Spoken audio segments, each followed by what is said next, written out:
Welcome to The Explainer. All right, let's jump right into a really fascinating and honestly a pretty fundamental question about how we decide what counts as ancient history.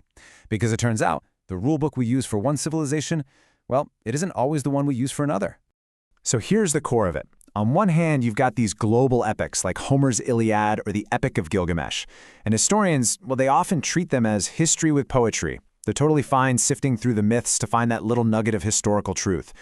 But then you look at the great Indian epics, the Ramayana and the Mahabharata, and whoa, they often get put in this completely separate box, basically labeled just religion.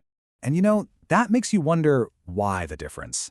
Is this difference in treatment really based on hard evidence, or is there something else going on here? Okay, so to really get to the bottom of this, let's first figure out what the standard playbook is for historians.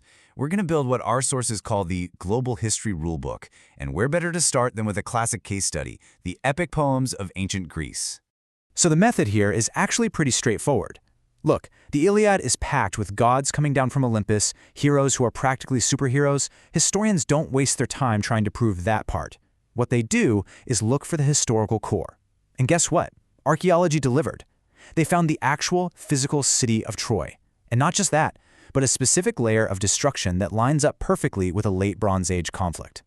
So the poetry, you see, it's the package, and inside is a real, remembered history.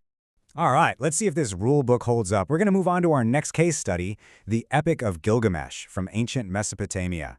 And this is one of the oldest stories we have, period. And yep, it's the exact same pattern here. The story's got gods hanging out with humans, quests for immortality, a giant flood, all the epic stuff.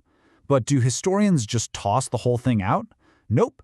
Gilgamesh is widely accepted as a real historical king who ruled the city of Uruk way back around 2600 BCE. So the key takeaway? The presence of gods and magic in the story doesn't automatically mean the king wasn't real. This pattern keeps popping up.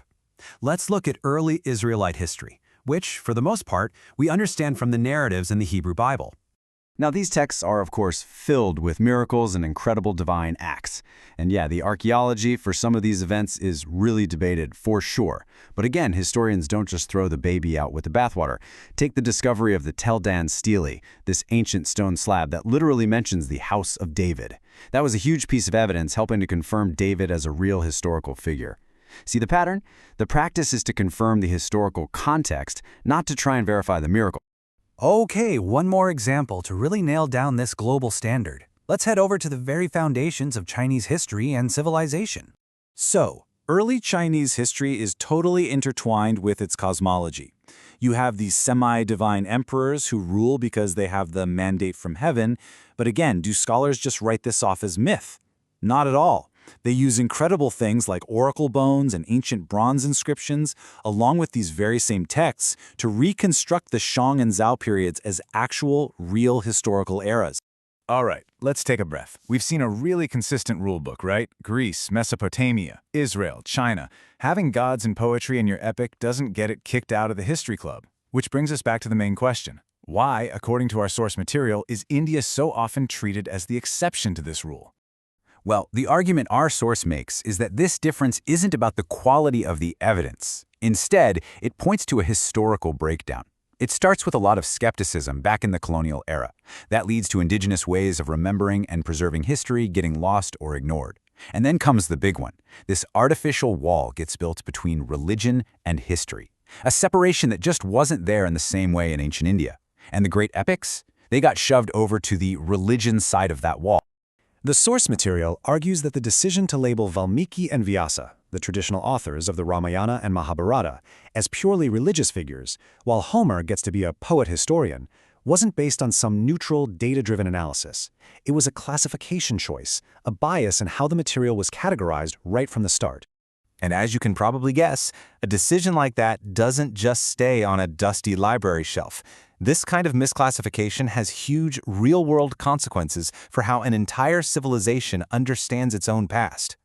It's basically a domino effect. First, the historical core of the epics is handed over to the realm of mythology. Then, that mythology, because it's no longer anchored to any real history, gets easily dismissed as pure fantasy. What are you left with? A nation's past becomes fragmented. And the really ironic part is this: damages everybody.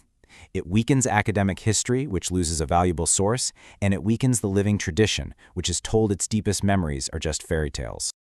So this brings us to the big what if. What if we just got rid of the double standard? What happens if we take that same global rulebook we've been talking about and apply it fairly and equally to the Indian epics? Well, when you do that, when you apply this same logic that helped find Troy, some really powerful correlations start to pop up. For instance, there's a type of ancient pottery archaeologists call painted grayware, and its distribution on the map matches the geography of the Kuru kingdom from the Mahabharata. Another pottery style aligns with the kingdoms in the Ramayana. Archaeologists have even found flood layers in an ancient city that correspond to a key event in the stories. And the king lists in other ancient texts, known as the Puranas, show a continuity that mirrors the epic genealogies. And so, the key takeaway here is this. The hesitation to see a historical core in the Indian epics isn't about a lack of evidence. According to the source, it's about a fundamental problem of categorization that began centuries ago. The core argument here isn't a demand for special treatment for Indian texts. It's actually the complete opposite. It's a call to apply a single, consistent, and fair historical method to the foundational stories of all civilizations. Which leaves us with one last kind of provocative thought to chew on. If our understanding of the past depends so heavily on the intellectual rulebook we choose to use, it forces us to ask a much bigger question, doesn't it? Who gets to set that standard? And what are the biases embedded within it? It's a question about the very nature of history itself and the lenses through which we all view the past.